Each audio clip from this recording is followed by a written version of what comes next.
నమస్తే, welcome to four sites TV. Medak జిల్లా రామాయంపేటలో మాఘ అమావాస్య ఉత్సవాలు ఘనంగా జరిగాయి. స్థానిక కొండగుట్టపై వెలిసిన శ్రీ లక్ష్మీ నరసింహస్వామి ఆలయంలో భక్తులు ప్రత్యేక పూజలు నిర్వహించారు. ఆలయంలో కొలువైన శ్రీ లక్ష్మీ నరసింహస్వామి, ఆంజనేయ స్వామి వాళ్లకు అర్చకులు పంచామృతాలతో అభిషేకాలు, అష్టోత్తర నామాలతో పూజలు నిర్వహించారు. ఉదయం 5 గంటల నుండి బారులు తీరిన భక్తులు స్వామివార్లను దర్శించుకున్నారు. ఏటా మాఘ అమావాస్య రోజున శ్రీ లక్ష్మీ నరసింహస్వామి ఆలయంలో ఉత్సవాలను ఘనంగా నిర్వహిస్తామని ఆలయ అర్చకుడు స్థానికులు చెప్పారు. ఉత్సవ విశేషాలను, ఆలయ ప్రత్యేకతను అర్చకుడు వివరించారు. మాఘ అమావాస్య సందర్భంగా జాతర మహోత్సవం జరుగుతుంది. ఉదయం అభిషేకము, స్వామివారికి అలంకారము, ఉదయం నుండి రాత్రి వరకు భక్తులు తండోపంతో వచ్చి స్వామి దర్శనం చేసుకుని ఇతర జాతరకు వెళ్తారు.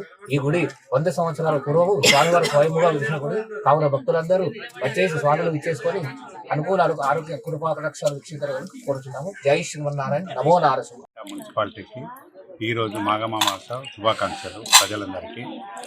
ఈరోజు రామాయంపేటలో మాఘమామాస్య రోజున శ్రీ లక్ష్మీ నరసింహస్వామి టెంపుల్ రామాయంపేటలో వెలిసింది.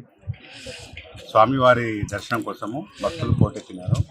ఇది ప్రతి సంవత్సరం ఇలాగే జరుగుతుంది. ఇంకా అంగరంగ వైభవంగా జరగాలని కోరుకుంటున్నాను.